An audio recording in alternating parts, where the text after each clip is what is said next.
In the coming parts, we'll be talking about summation of arithmetic and geometric sequence respectively. So let's take a look on what's the meaning of summation of a sequence.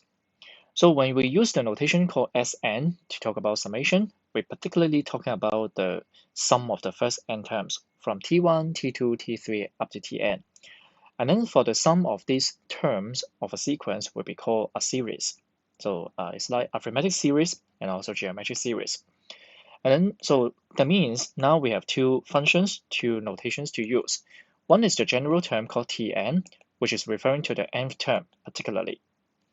While Sn will be talking about the sum of the first n terms. So you see in words it's very long.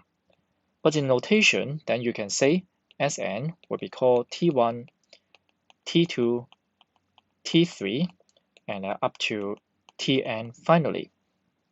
So this is the difference between the notation Tn as well as the notation Sn. Now let's read the examples as follow. And then, so first of all, when you are talking about a sequence, when you talk about S3, it's nothing about the arithmetic or geometric sequence because you will see the first example, it is AS, while the second example is GS. The meaning of S3 will be 2, 5, 8 added together, 2, 5, 8 added together, which gives you 15. But if next time I ask you a question about, well, what is T3? It's just merely about 8. So this is a very big difference between it. S6, this time, how about we have 1, 2, 3, 4, 5, 6, 2, 5, 8, 11, 14, and 17. So at last it's 57. But if I'm asking you T6, you're just talking about the sixth number, 1, 2, 3, 4, 5, 6, that means it's only 17.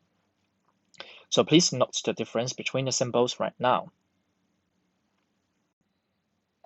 And then, so before we come to the details about a summation of AS and GS, I would like to share a very classic story that you can also find from the internet.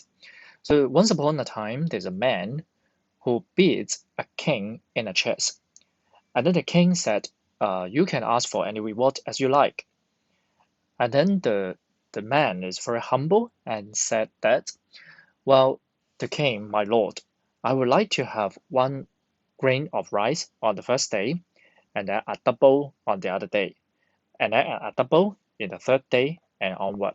So would you please give me these amounts of grains of rice in 64 days? And then the king said, wow, it's very easy job, right? You just have 1 rice in the first day, 2 rice in the second day, 4 grains of rice in the third day, and so on. So, okay, I gave you. But after like 10 or more days, the king regretted it because he suddenly find that the numbers was increasingly very rapidly, and finally it comes to a very large number. So this chessboard gives you the idea about how terrible it would be when you're talking about summation of GS. For example, at first you will see that the first day the man will get 1 grain of rice. The second day he got a double, so that's why it's 2 grain of rice. Third day, multiplied to is 4. Next, he had 8, 16, 32, 64, 128, 256. And you will see that like it just like take 1, 2, 3, 4, 5, 6, 7, 8. 16 days, the number increased to 33,000 already. If 1, 2, 3, 4, 5, 6, 7, 8, 8 more days, it goes to 8 million. So it's not you need not to wait until the last day, the 64th day, but the king will give all the grain of rice in his country. So this is the power of summation of geometric sequence. Okay, then afterward, anyway, we start talking about summation of arithmetic sequence. Okay, so let's delete the chessboard first. Hey, okay, done. Okay, now let's come to wait. Okay, some more numbers. Okay, for summation of arithmetic sequence, then let's take a look first. Okay, Tn is a plus m minus 1 times d. Okay, While Sn, there are two certain kind of formula, but normally I like the first one a lot, which is in order to interpret this formula, summation of numbers in the arithmetic sequence, it should be n stand for number of terms, multiplied to a means first term, while L means the last term. So that's why we have one more notation called L, suddenly pop up in the question, and then divided by 2. Here I'm not going to explain the reason how we get the formula, but if you're interested, you can search in the internet or you can check in a book. So by the way, the formula will be consisting of first term, last term. So that's why when you see the last term is the 10th term, then that means there are 10 terms. So there are 3 unknowns you need to know beforehand in order to find the summation.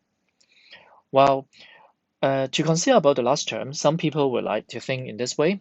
So you have the term 1 plus term 2 plus term 3 until the last term. Normally, of course, we know the position like Tn. So that's why T last term itself, it means Tn as well.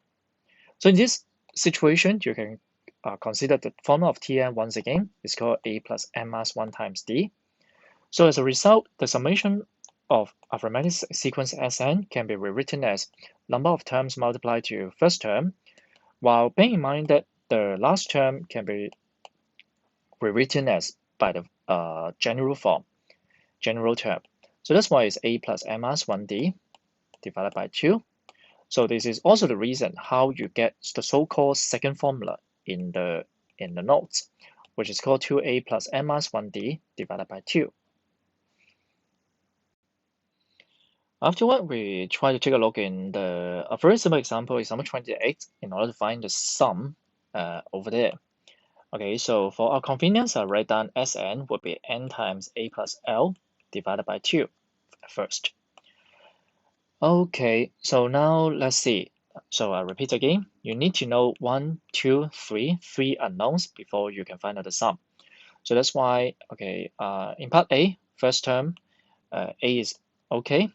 The last term you see, you only know is 12 terms. So that means you need to find the L out. You don't know it yet. But now you know N is 12, right?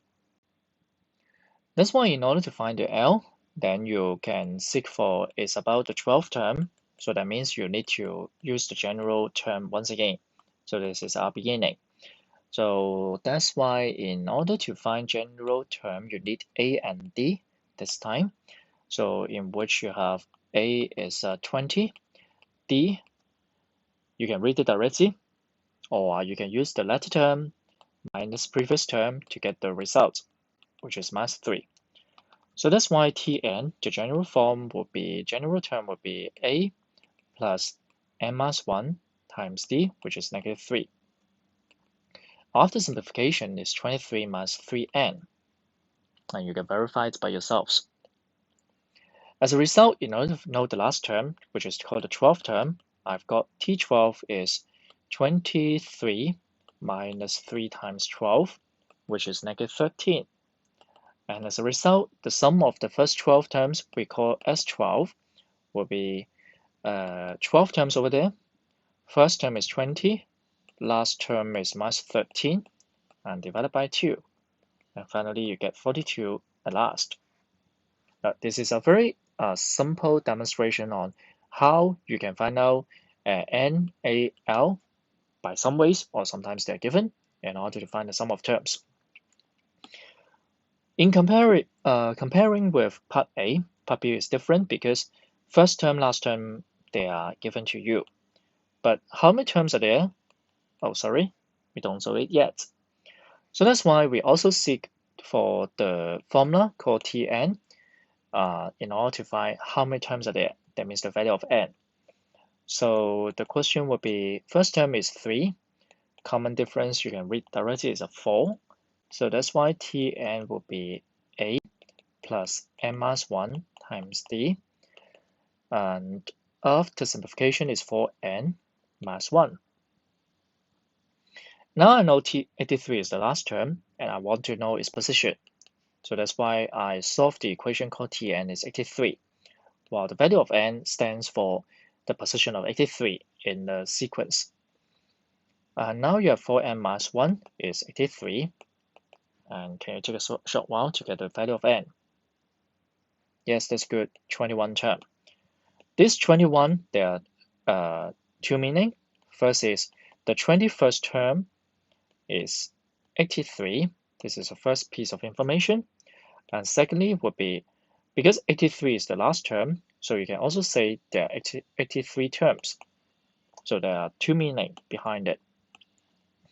But finally, you are talking about 21 terms there, right? So that's why I can use a notation called S21, which is number of term multiplied to first term, which is 3. Last term, 83, divided by 2. And from calculator, you get 903. So in this example, once again, I would like to remind you that in order to find summation of AS, you need three numbers. One is N, number of term, A, the first term, and L, the last term.